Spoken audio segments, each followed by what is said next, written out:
Así que, espera un segundo. Sí, de la segunda. Fácil.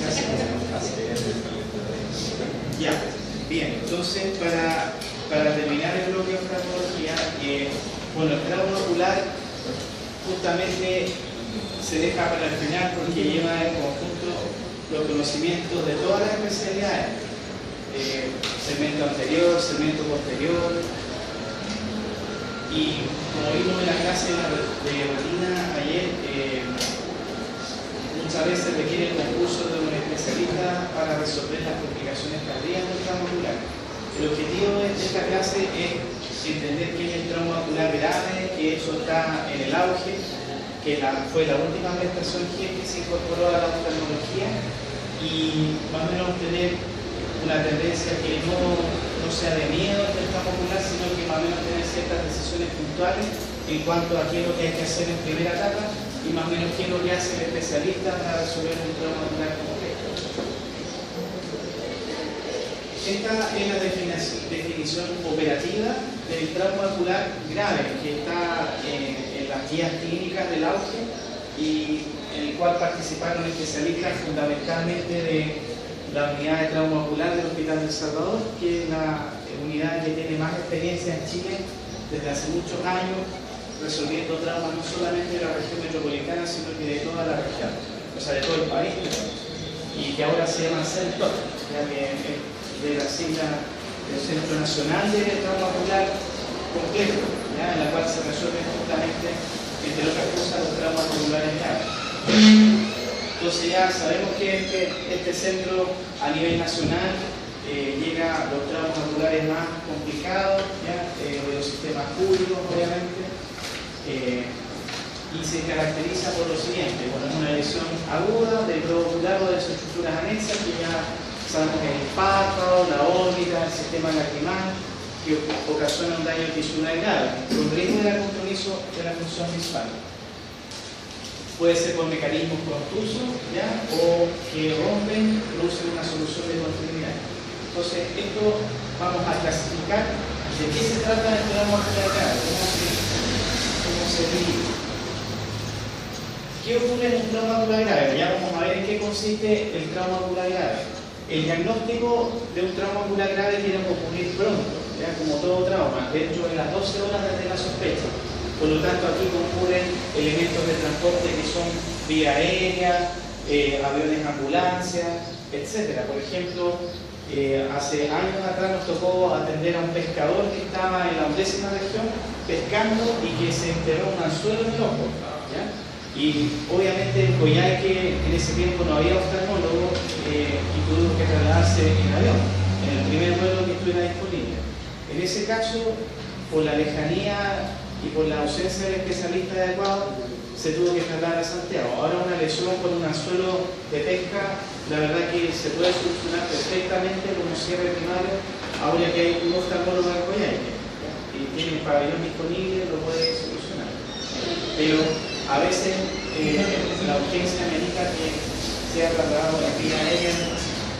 Y el tratamiento, una vez que el médico general del servicio de urgencia evalúa si es un trauma contuso, un trauma penetrante en este caso, en la cual el anzuelo entró por vía corneal o vía escleral al ojo, hay que resolverlo dentro de las 60 horas. Tampoco hay que urgirse en el sentido que poco menos el paciente no tenga ayuna, no tenga sus exámenes preoperatorios y los estudios de imágenes que a veces hay que hacer ante un trauma ocular. A veces existe una presión emotiva, tanto de los entes de salud como de los familiares, en este caso, por resolver no el problema, pero no necesariamente el paciente tiene que entrar ahora ya al pabellón, como si tiene que ocurrir un infarto o en otra situación que sea de origen vital. Recordemos que primero la vida y después el ojo en ese sentido. Así que las prioridades tienen que ir de acuerdo a la importancia. El trauma ocular se clasifica en general en dos tipos de lesiones. El trauma ocular abierto, ya que acá, bueno, no se ve mucho el contraste, pero que se caracteriza por la expulsión del contenido intraocular, que puede ser el iris, que habitualmente es el que más se ve, puede ser el vítreo, puede ser el cristalino, que haya sido roto y haya masas libres, o bien otro elemento, inclusive hasta la retina puede colapsar, dependiendo del elemento en este caso que rompió y el daño que haya provocado en el interior del ojo. Acá en esta diapositiva vemos que existe una opacidad corneal, un edema corneal, una rotura de la córnea y un prolapso como una lengua de líquido. A veces ese prolapso evidente no es tan, como su nombre lo dice, evidente, sino que a veces la pupila se pone deforme y lo que ocurre ahí es que la discoria orienta a que este paciente está prolapsando el iris a lo mejor por la esclera o debajo de la conjuntiva. Entonces la deformación de la pupila orienta en este caso a que el trauma puede ser una herida penetrante ocular oculta o cubierta.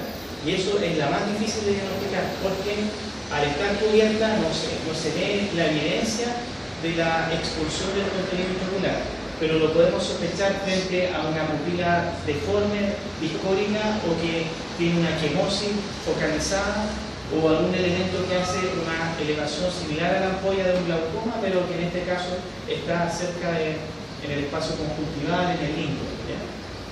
Eso son signos de sospecha, es lo que más cuesta diagnosticar. Por otro lado, acá en este ojo, el paciente también tiene una pupila que está ligeramente midriática y ligeramente discórica. Eso ocurre porque acá este paciente recibió un golpe de puño y tiene un ojo rojo profundo, tiene acá unas hemorragias subconjuntivales, también puede tener equimosis palpebral, pero acá lo que da la gravedad es la presencia de esto que es sangre en la cámara anterior, cuyo nombre es ifema o ipema, que es de la traducción, la presencia de sangre en la cámara anterior. Eso da el signo de gravedad en este caso a un trauma ocular. Porque que se le ponga el ojo rojo o que haya una hemorragia subconjuntival no tiene importancia, pero si encontramos este nivel de líquido de sangre, eso da la gravedad en este caso. Ambas lesiones, estas son graves. ¿Qué otras lesiones son graves? Son graves también desde el punto de vista legal, la fractura. Toda fractura, desde el momento que se rompe el hueso, es grave. Y también, obviamente, están las fracturas de la órbita. Ahora, las fracturas de la órbita, las principales paredes que se afectan en una fractura de órbita son la pared medial, que es la más débil, y el piso orbital. Por eso es importante saberse los huesos que involucran las fracturas orbitarias, porque de acuerdo al mecanismo de producción de la fractura orbitaria vamos a ver qué huesos se van a romper. En el caso de la pared medial se va a romper eretmoides, va a haber enfisema subcutáneo, entonces va a ser un signo orientador de que el aire de la cavidad nasal va a entrar con cada respiración a la órbita y va a producir una imagen típica de la radiografía de órbita que es aire en la órbita, o bien va a poder enfisema subcutáneo. ¿Y cómo se diagnostica el enfisema subcutáneo? Se palpa con la mano los espacios orbitarios, tal como las maniobras de examen de la órbita que ya lo vimos en la clase de órbita, y ustedes van a sentir un flujido. Igual que esas bolsitas de nylon que tienen unas bolitas de aire que vienen para envolver los paquetes, lo mismo, se siente igual que un crujido. Eso se llama enfisema subcutáneo. Ahora, también el trauma orbitario puede producir hemorragia, así que sobre todo hay un elemento penetrante que rompe vasos sanguíneos. Por ejemplo, puede haber una hemorragia al hacerle una punción por una cirugía de catarata al paciente, o una hemorragia orbitaria secundaria a un trauma vecino, una fractura compleja de la órbita, por ejemplo de la pared lateral, también puede producir eso y producir una luxación del globo o un aumento de volumen intraorbitario.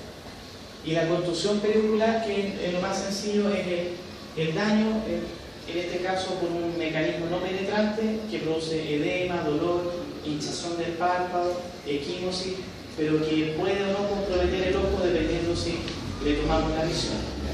Eso es importante establecer. La visión va a establecer si este paciente tiene un trauma grave o es una contusión periocular que no cumple criterios. ¿Y cuáles son los traumas graves del párpado? Uno, las heridas transfixiantes del párpado. ¿Qué quiere decir esto? Que son las heridas del párpado en la cual vemos que se atraviesa toda la pared del párpado, la lamela anterior, la lamela posterior. ¿Y cuál es el peligro de una herida transfixiante del párpado? Por ejemplo, provocada por un cuchillo, por un desatornillador, por un trozo de vidrio quebrado. Todas esas agresiones por tercero o pelea a veces pueden agredir y transfixiar el párpado y provocar una herida penetrante ocular oculta, ¿ya? Por lo tanto, ante una herida transfixiante del párpado donde vemos que se atravesó el ojo ese paciente tiene alta posibilidad de tener una herida penetrante ocular y eso da aún más a la lesión. Otras lesiones que son graves son las heridas que comprometen el borde libre palpebral. No porque comprometa la visión, sino que porque el borde libre palpebral es un área de transición entre la piel y la conjuntiva. Y el borde libre palpebral, ustedes saben que tiene la desembocadura de la glándula del megomio y hay una serie de alteraciones fisiológicas que se producen en ese sector que si no se corrigen con una cirugía prolija bajo microscopio, el paciente puede tener alteraciones como ectropion, secuelas, escotaduras palpebrales, deformidades estéticas que pueden llevar a otros problemas, cingéfano, etc. Por lo tanto, eso, al diagnosticarse una herida de borde libre, eso tiene que resolverlo el oftalmólogo. No puede operarlo el cirujano general y el cirujano infantil, ni el maxilofacial tampoco. Lo mismo cuando hay una herida que compromete la vía lagrimal, que en general ellos, cuando examinan bien, nos llaman a nosotros en el caso en que haya, por ejemplo, una abulsión palpebral por una mordedura de un animal, un perro habitualmente, que agarra la mejilla y tira el párpado y lo abulsiona, o sea, rompe los ligamentos, sostiene el párpado y el párpado rompe en este caso el canalículo inferior. Y eso hay que suturarlo con un tutor especial que lo hace en este caso el especialista. Por lo tanto, ahí el cirujano maxilofacial no se va a meter ahí y va a llamar al oftalmólogo. Entonces, en esos tres casos es importante tener ojo que son transoculares graves por riesgo de visión. ¿Alguna pregunta? Vamos a ver imágenes. Bueno, ¿cómo se trata un trauma ocular de globo cerrado? Un trauma ocular que no produce síntomas de gravedad como pérdida de visión, que por ejemplo son los habituales golpes de puñetazo, golpes casuales, accidentes caseros. Lo que hay que dar es analgesia. Las normas que se establecen que se dé paracetamol o ibuprofeno en los niños, ¿ya? En los adultos también. Hay que darle compresas frías o gel pack que sean fríos por 5 minutos cada 4 horas y control con oftalmólogo en 72 horas. ¿Por qué? Porque a veces el trauma ocular inicial, el paciente tiene tanto edema o tanta hinchazón que no se logra abrir el ojo, entonces la toma de visión puede ser dificultosa.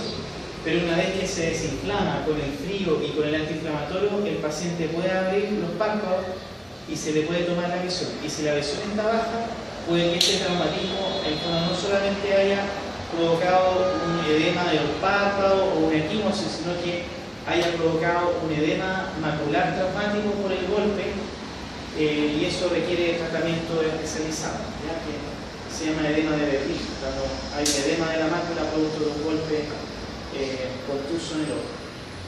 O puede provocar a veces una rotura de la coroide, que también puede provocar mala visión a largo plazo. Por lo tanto, cuando hay pérdida de visión en un trauma contuso, puede significar eso, que se haya roto la estructura por la compresión y descompresión brusca del ojo o haya una lesión edematosa. En la fractura orbitaria, ¿qué es lo que hay que hacer? Hay que indicar analgesia similar, paracetamol, en pastilla, en jarabe, en comprimido o ibuprofeno oral, y hay que llamar al especialista, que puede ser el cirujano maxilofacial o el cirujano de cabeza y cuello, que también está capacitado, o el oftalmólogo, que también esté capacitado para resolver la fractura orbitaria.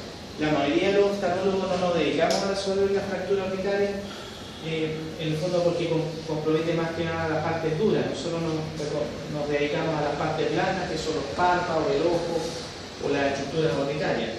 Pero hay especialistas, por ejemplo en Santiago, que se dedican a cirugía de órbita, que también son capaces de resolver una fractura de órbita, pero eso depende de a lo que se dedique cada oftalmólogo. Pero en general es el maxilofacial o el de cabeza y cuello que termina operando una fractura de piso orbitario, o si es más complejo, una fractura de pared lateral. Eso es la más frecuente. La más infrecuente es la fractura de órbita y la fractura de techo. Y la fractura de techo de órbita habitualmente está asociada a un accidente automovilístico o a un mecanismo de alto impacto, porque para que se rompa el techo de la órbita ya requiere un trauma tremendo.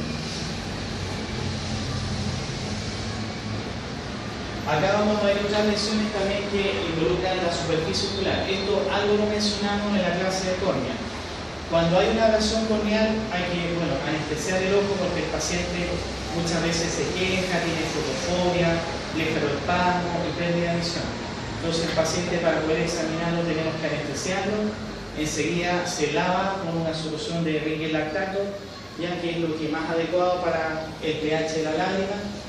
Después de eso, una vez que está lavado, retiramos los elementos que pueden ser granos de arena, astillas de madera, diferentes mecanismos que pueden haber producido una abrasión corneal. Tenemos que parchar el ojo con sello ocular y ponerle un ungüento antibiótico que puede ser idealmente cloranfenicol o tobramicina, ¿ya? No colocar mezclado con corticoides porque no sabemos qué tipo de abrasión puede ser una abrasión en un ambiente agrícola, en un tramo forestal o un ambiente contaminado que puede atraer gérmenes poco habituales como hongos, parásitos y provocar una úlcera corneal grave. Si hay duda de si hay cuerpo extraño, por ejemplo, el paciente persiste con la molestia, hay que derivar porque el cuerpo extraño es difícil de sacar a simple vista. Si hay un cuerpo extraño tarsal, hay que vertir el párpado. Si hay un cuerpo extraño corneal, muchas veces está muy adherido, se puede hacer alguna maniobra de extracción con alguna aguja de punta roma, pero muchas veces es difícil hacerlo a ojo desnudo y en este caso hay que derivar.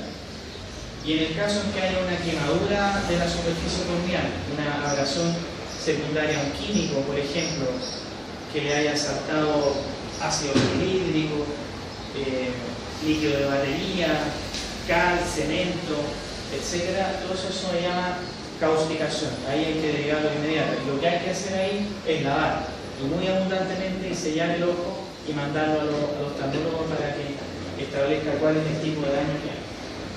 Lo vamos a ver enseguida en la causticación. Y cuando está lacerado el párpado, cuando hay una herida en el párpado, se puede suturar en el fondo acá con material que no sea absorbible, ¿ya? Tipo nylon, eventualmente el nylon es lo mejor para suturar porque es firme y permite que la cicatrización no sea tan reactiva y no quede tanta cicatriz. Primero se limpia el párpado, obviamente porque estas heridas muchas veces están ocupadas, por ejemplo, pacientes que se pasan a llevar el párpado con un alambre de púa, qué sé yo, diferentes mecanismos. Entonces es importante limpiar la herida para que no haya infección de la herida operatoria. Dar analgesia, dependiendo también del tipo de daño. En este caso, por ejemplo, un alambre de púa con óxido que esté en un ambiente agrícola, es importante hacer una profilaxis antitetánica en este caso. Y en el caso en que esté el borde libre comprometido o una lesión de la vía lacrimal, no hay que suturar, hay que parchar y derivar con el párpado suelto, aunque esté volando el párpado, pero derivarlo así, porque eso ya requiere de solucionarlo por el especialista. ¿Cuáles son las indicaciones de derivaciones rápidas para cuando encontramos cualquiera de los siguientes elementos? Cuando el paciente tiene un ojo único, ya es importante derivarlo pronto. Cuando la lesión producida es a alta velocidad, un accidente de tránsito, lógicamente va a llevar al servicio de urgencia. Es importante examinar los ojos porque lo primero que se ve es que el paciente tiene, qué sé yo, una fractura costal, un hemoperitoneo, una fractura de pelvis, pero una vez que sale de lo macro, de lo que es de riesgo vital, hay que verle igual los ojos, porque sobre todo abrirlo no cuesta nada, verle rojo pupilar o ver si hay una herida penetrante, porque el paciente no se le va a quejar que pierde una pierna, pero sigue viendo un ojo, porque con eso no va a poder trabajar. En cambio, una fractura no tiene tanta importancia frente al perder un ojo. Lesiones químicas, ya vimos si el paciente ha tenido una lesión por caída de líquidos industriales, laborales, hay que derivarlo pronto, lavar el ojo y derivarlo. Un cuerpo extraño que esté fuertemente adherido a la córnea porque va a generar una lesión en una estructura que es transparente y que puede generar una gran cicatriz, un glaucoma corneal, o un dolor que no calma con la anestesia tópica, quiere decir que es un paciente que puede tener algún compromiso interno del ojo. pérdida de la agudeza visual. Obviamente, si hay un ojo rojo profundo, trauma y pérdida de la agudeza visual, eso es un signo de gravedad. Cuando la superficie afectada de la córnea involucra más de la mitad de la córnea, también es importante. Cuando hay una opacidad corneal, cuando hay anillos de óxido, porque los anillos de óxido son un cuerpo extraño que salta cuando un paciente está esmerilando, por ejemplo, o martillando metal con metal, involucra que ese material extraño en la córnea puede generar una cicatrización exuberante y quedar una cicatriz en la córnea y repercutir en una mala visión a largo plazo. Cuando el paciente tiene sangre en la cámara anterior, también cumple el criterio de gravedad. Cuando la pupila está discórica, asimétrica o deforme, o cuando hay una sospecha de daño retinal, pero eso se reduce en el caso de un paciente que tiene una pérdida del rojo pupilar, una pérdida de la visión, un dolor profundo y el paciente se queja de todas esas molestias. Bueno, ¿qué hay que hacer como maniobra, como examen en el servicio de urgencia? Bueno, hay que establecer primero si la pérdida de visión es brusca, en minutos, o sea que el momento perdió de un minuto a otro, o la visión estaba conservada y se fue perdiendo de a poco. Eso habla también del pronóstico. La agudeza visual inicial en el trauma es un factor pronóstico importante establecer y también médico-legal, porque muchos de estos pacientes van a demanda y es importante establecer qué visión tiene. Si tiene visión de luz, visión de movimiento de mano, visión de cuenta de dedos, que es la visión que habitualmente uno puede tomar en una camilla de urgencia. Si hay una evidencia de un sitio de ruptura, es examinar externamente el ojo. Si el paciente le tocamos el ojo y tiene el ojo hipotónico, o sea, muy blando, quiere decir que probablemente tiene una ruptura del ojo en algún sitio, que puede estar cubierto o no, o expuesto. Si la cama anterior está muy plana, eso también se puede ver desde fuera. El paciente con una luz de un laringoscopio de urgencia o con un oftalmoscopio directo podemos verle, por ejemplo, si es que la cámara anterior está presente o está ausente, existe una atalamia o una hipotalamia, así se denomina en palabras técnicas.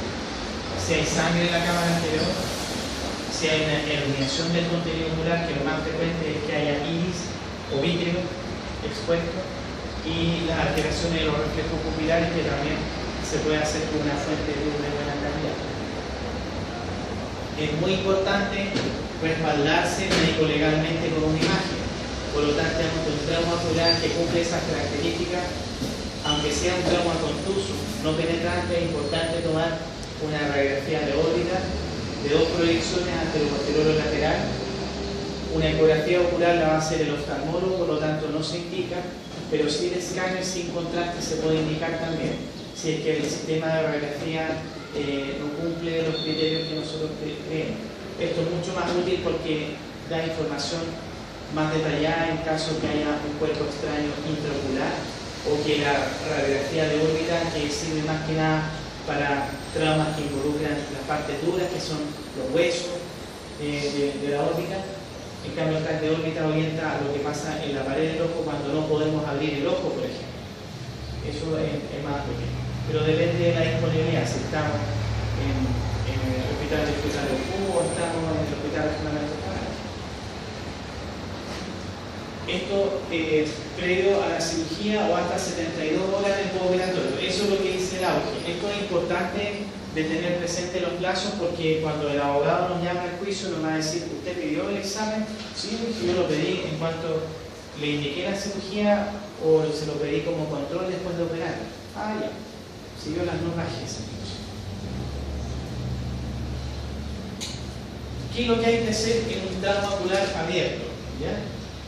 En un trauma ocular abierto es una indicación de hospitalizar. ¿Ya? Si hemos sospechado o consignado que el trauma ocular es abierto, no hay que colocar gotas de anestesia, ni antibióticos, ni ungüento, solo parchar.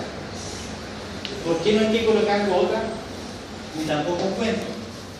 Porque las gotas y el ungüento tienen la posibilidad de entrar al ojo y arrastrar bacterias, elementos contaminantes al interior del ojo. Lo mismo que los ungüentos también tienen sustancias gasosas que pueden arrastrar y ser el caldo cultivo de una bacteria peligrosa dependiendo del ambiente en el cual ocurrió este trauma ocular. Hay que hacer una profilaxis, tanto en la herida penetrante ocular o perforante, que la diferencia entre penetrante y perforante es que la perforante tiene un orificio de salida y un orificio de entrada y de salida, perdón. La penetrante solamente es de entrada.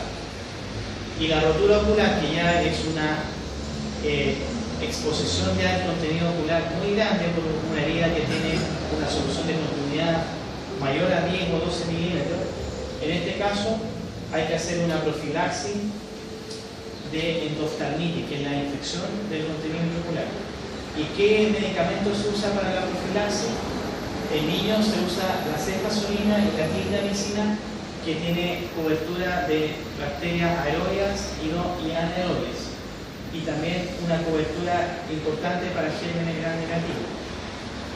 Los adultos pueden usar, dependiendo del tipo de trauma, moxifloxacino, que tiene la ventaja de darse una vez al día en forma profiláctica por 5 días. Después se suspende si es que no hay evidencia de endoftalmitis infecciosa. O cefazolina y ciprofloxacina oral cada 12 horas. Depende si el paciente está hospitalizado o si el paciente se resolvió en forma ambulatoria. Y operarlo, obviamente, cerrarle el ojo. En cambio, en el cuerpo extraño intraocular es la única enfermedad en la cual se hace algo distinto. Se hace todo lo demás. Pero acá hay que hacer una profilaxis intravítrea, o sea, acá hay que ponerle una inyección intravítrea, igual que como vimos en la clase de ayer, de antibióticos. En este caso hay que usar vancomicina y ceftazidima, que cubre bien gram positivo y gram negativo. También se puede usar, si es que no hay ceftazidima, se puede usar amicacina. Pero el tema con los aminoglicosas, que lo nombramos ayer, es que producen toxicidad macular. Pero en caso extremo se podría usar. Pero es mejor usar una cefalosporina.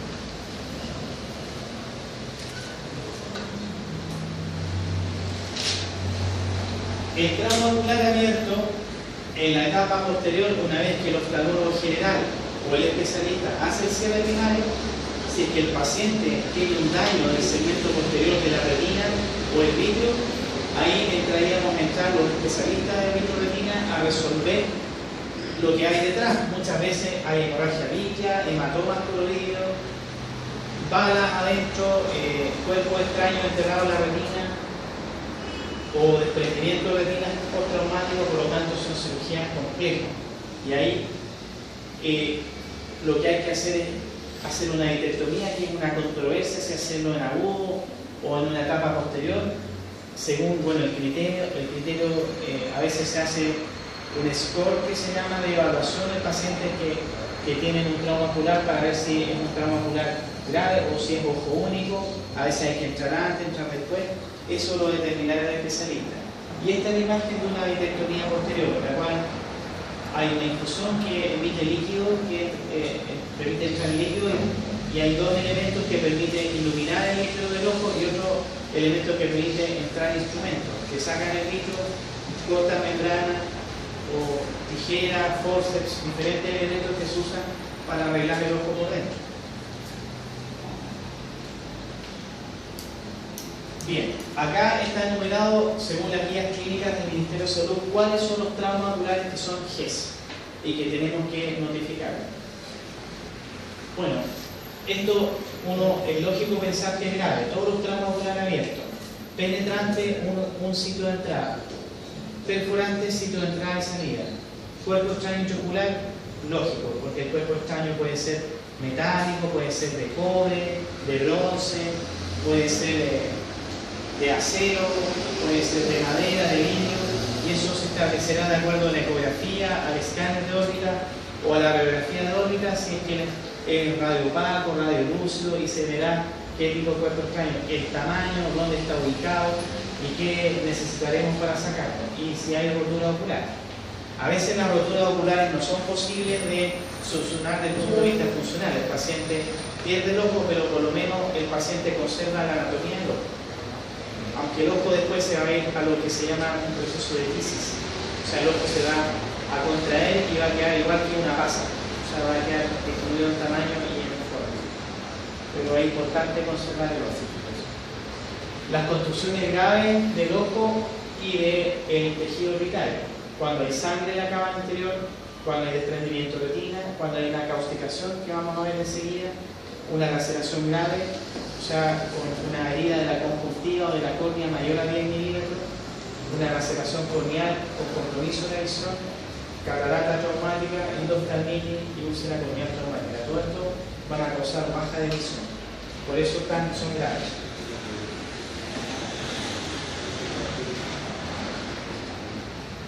¿Qué otro trauma ocular que no sea el ojo es grave? La fractura orbitaria que produzca un enoftalmos, o sea que el ojo se vaya para adentro mayor a 2 milímetros, que eso es difícil de establecer, pero con una regla uno con un paciente acostado puede ver más o menos cuál es la proyección del ojo por el lado derecho o el lado izquierdo, y con eso uno ve el enoftalmo, pero en general eso se mide con un exoftalmómetro.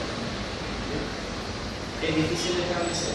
O el hinoftalmo, que es cuando el ojo cae por una fractura orbitaria. El hinoftalmo en general está causado porque se fractura la pared medial, entonces el ojo se da como para adentro. Y el hinoftalmo se produce por una fractura del piso orbital, que son las fracturas más frecuentes.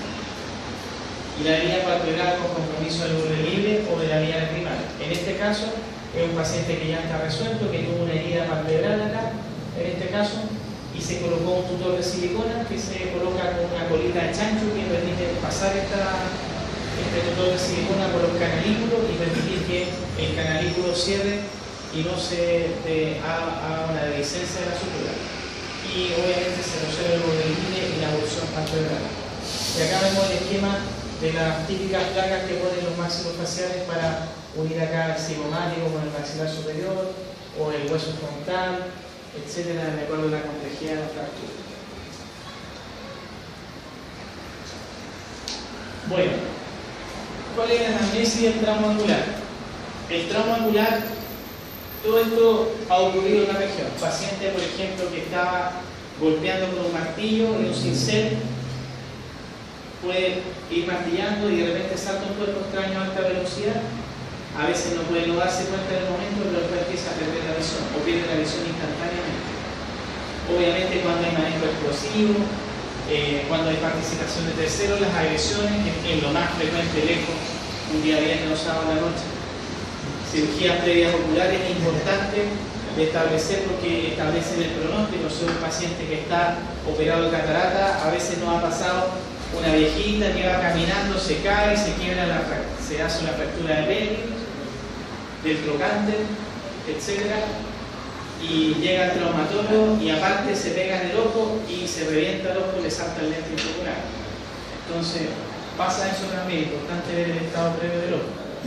O la composición de los cuerpos extraños, si era un trabajador de Trailén que estaba cortando un filo insigne y que de repente le saltó un pedazo de madera, o en el fondo un ladrón que estaba escapando de una casa, quebró la ventana y se enterró el vidrio en el ojo. O una piedra también, sobre todo en minería, que hay muchas veces tallidos, saltan piedras, sobre todo en la pequeña minería donde más hay accidentes con piedras que entran al ojo, etc.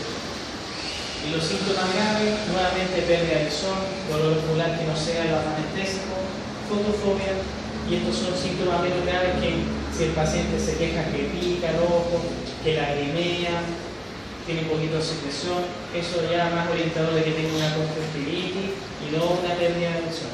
Fotopsia también a veces puede quejarse, puede orientar a que haya alguna tracción vitreoretinal o alguna irritación de la retina, pero no necesariamente implica que es grave. De hecho, el que vea la fotopsia significa que ve, no que no ve. Si ve la fotopsia es que está viendo el paciente. ¿Qué hay que examinar? Ya vimos que la agudeza visual en el trauma es baja, muchas veces va a estar el paciente en camilla, con compromiso de conciencia, por lo tanto a veces incluso no va a poder tomar la visión, no vamos a poder obtener la respuesta verbal del paciente. Entonces es importante ver si tiene visión luz, si tiene reflejo fotomotor, ¿ya? Es importante, o si no hay una migracia refléctica. Y obviamente si hay todo eso, son signos de gravedad que ya lo repasamos. También si el paciente colabora, podemos examinar si el paciente nos dice que tiene doble, orienta que haya probablemente o un daño en los músculos o más frecuente una fractura de órbita. Si hay lesiones del borde libre o de los puntos lagrimales. Ver las estructuras periculares, cómo están los partos, si solamente hay edema, quimosis o hay una herida. Ver la motilidad de los ojos, porque si hay limitación de la motilidad, eso orienta también a una fractura de una órbita, fractura del piso, fractura de la pared medial. Esas son las dos paredes que hay que tener siempre presentes. Si hay pared medial, va a tener enfisema subcutáneo. Si hay fractura del piso, habitualmente no hay enfisema subcutáneo. Si bien el seno maxilar es una estructura aérea, pero habitualmente tiene una ventilación más por así decirlo, a un ritmo, una velocidad más tenue. En cambio, la pared medial está inmediatamente en contacto con la nariz, y la nariz es el principal elemento donde entra el aire. Entonces, obviamente ahí se va a hiperinsuflar la dermis de la órbita. Entonces, eso distingue una fractura paramedial de una nariz orbital. A veces, muchas veces no podemos abrir el ojo al paciente y es importante usar anestesia y colocarle un separador de párpado o blefarostato. Es un elemento importante. Este es un paciente que tuvo una herida por un cuerno de vaca, ¿ya? Una vaca lo corrió y le enterró la punta del cuerno de la vaca y hubo que suturarle la entrada del cuerno de vaca, pero para ver si el ojo estaba comprometido, obviamente cuesta abrir el ojo y le pusimos ese blefarostato. Es importante también tener cintas de fluoresceína, porque las cintas de fluoresceína nos pueden ayudar en caso de un paciente que tenga una herida penetrante ocular, pero que tenga la cámara anterior conservada o que tenemos una sospecha si está filtrando o no algún acoso hacia el exterior. Y ahí nosotros podemos colocar esto y ponerle la luz a su ojo alto y ver si es que existe un streaming de humor acoso o una especie de río de humor acoso que evidencia a que la herida está permeando humor acoso, o por ejemplo en este caso que está suturado, la herida no está bien afrontada y hay que resuturarla. En el caso de una herida corneal que tiene punto renal, eso se llama test de Sailer, que también está mencionado en las guías clínicas del trauma ocular, por si no lo hubiéramos entendido. Acá vemos otras imágenes, una laceración conjuntival que se caracteriza en este caso por una hemorragia subconjuntival, pero acá vemos que hay un límite blanquecino en la cual expone la cápsula de Tenon que está debajo de la conjuntiva. Incluso si es que de repente no hay buen contraste con hemorragia, podemos ponerle también una cinta de fluoresceína, y al teñirlo con cinta de fluoresceína va a haber un espacio acá como blanquecino que revela que aquí la conjuntiva está abierta. Y si esa herida es muy abierta, ojo que puede de repente haber sido tan abierta que el mecanismo de daño, en este caso, haberse enterrado un desatornillador o una punta de alambre, por ejemplo. Una vez un estudiante de arquitectura construyendo una maqueta, se enterró un alambre en el edificio de maqueta y se hizo una herida lamelar de la esclera. O sea, hizo esta herida, pero el alambre alcanzó a enterrarse en la esclera, pero no alcanzó a penetrar. Entonces, eso permite hacer el diagnóstico diferencial de una herida penetrante o una herida lamelar complicada. Una construcción pericular, esto es súper frecuente de ver: equimosis palpebral, hemorragia subconjuntival.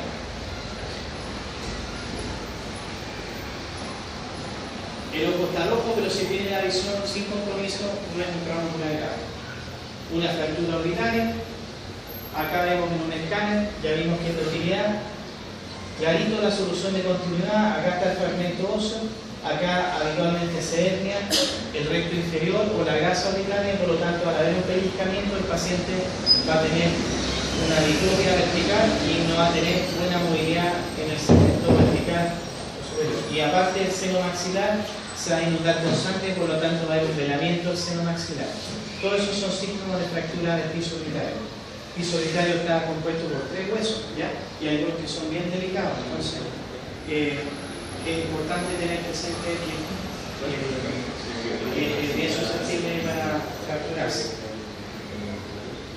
La abulsión palpebral traumática, esto ocurre porque, por ejemplo, en el caso de los niños, a veces un perro los muerde, le muerde la cara, típico, o bien algún elemento agarra el pato y desinserta traumáticamente el tendón frontal medial, que es lo que une el párpado al hueso acá de la pared medial de la órbita.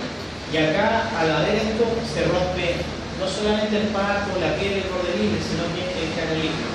Por lo tanto, esta abulsión o esta herida que compromete el borde libre y esta área donde está el canalículo inferior de la herida animal, grave.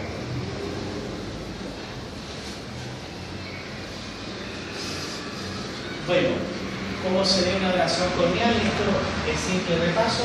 Acá vemos la fluoresceína, como ve una lesión que allí provocada por un elemento, puede ser un uñetazo, alguien que pasa a llevar una uña larga, le saca un pedazo de córnea, ya en el centro, o por ejemplo algo más grave que es una causticación. Esto sí que es importante saberlo. Acá, ¿qué es lo que se ve acá en el ojo? Vemos el edema corneal, producto de la quemadura química de la córnea, vemos edema y ojo rojo de la conjuntiva, y vemos un elemento característico que clasifica la gravedad de la causticación, que es la isquemia limbar.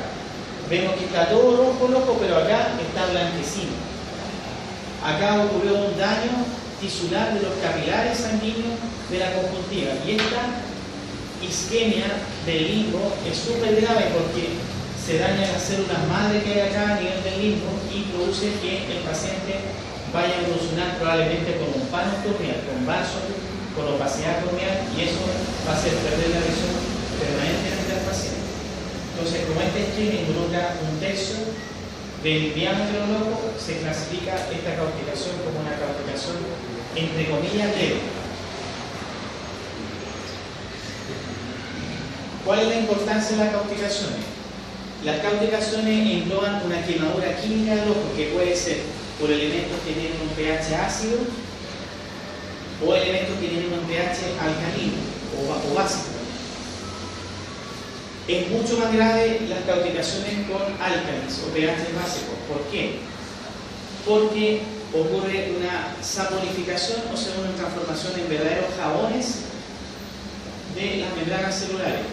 Para que ustedes se acuerden, los que han destapado los baños o los lavaderos de los baños, cuando echan soda cáustica y a ustedes les llega a caer, si no están con guantes o no, van a ver que los dedos les quedan medio como grasosos. Eso es porque se ha saponificado la grasa de la piel. Eso mismo ocurre en la conjuntiva y la córnea. Y lo que hace es que penetre el cáustico hacia el interior del ojo.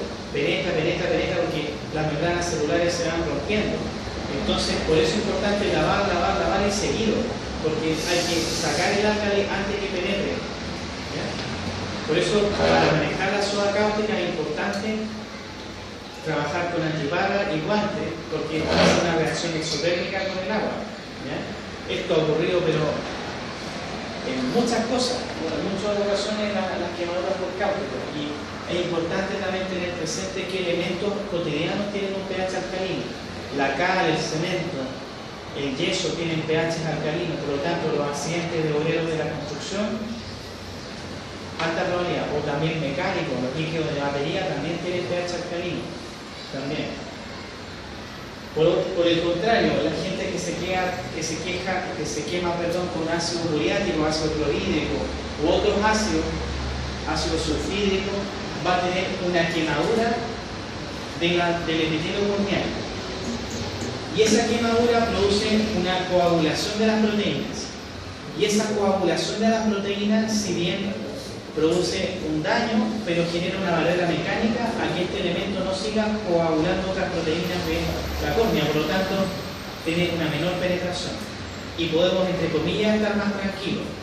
Si el paciente nos dice que se quemó con ácido clorhídrico, no le va a pasar nada, lo más probable es que no le quede una secuela, aparte el dolor y la quemadura de un inicio, como una quemadura de agua caliente, es similar a eso, o como una quemadura de ceniza de cigarrillo. Muchas veces la gente está fumando, sostiene el cigarrillo y pasa al cabro chico y le llega el cigarrillo en el ojo.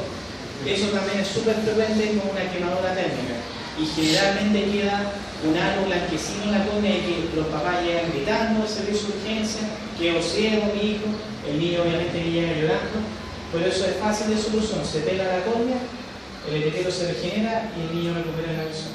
También es un accidente frecuente que ocurre, pero obviamente eso hay que hacerlo con anestesia. Doctor, en el caso de la quemadura por alcalis, ¿cuánto tiempo hay que grabar para que 20 a 30 minutos es la guía clínica. Pero en todo caso, en este caso, la medida fundamental es que incluso los prevencionistas que los ponen en la industria, lavar con lo que sea, hasta con una bebida, con un agua mineral, con un agua, porque el daño es inmediato. Claro, con agua de la llave, claro, no importa, o sea, incluso, claro, lo que sea, ¿no? Ahora el tema es lograr lavar el ojo, porque el paciente está con mucho dolor. Muchas veces estos pacientes a veces se les puede hacer una posa en un lavamanos y que abran el ojo debajo del agua, que a veces es lo más útil, porque el paciente obviamente está angustiado. Entonces, a veces hay que seguirle haciendo un lavado en pabellón, porque empieza es como freír un huevo. O sea, minuto que pasa, el fondo empieza. Entonces, es súper grave.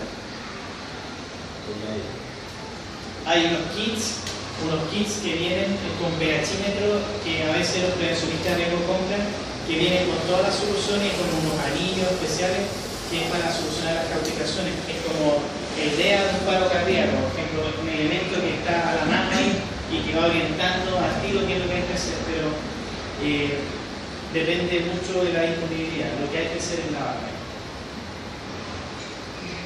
Bueno, ¿qué es lo que hay que hacer? Como su compañero preguntó, lavar en el sitio del accidente con abundante agua, cualquier elemento que tenga agua. Más de 1 litro a presión, ¿ya? Anestesia tópica para calmar el dolor, que se puede ir instilando cada 20-30 minutos, pero no como tratamiento. ¿Y por qué? Si anestesiamos la córnea, anestesiamos los nervios corneales que dan un estímulo trófico al epitelio corneal.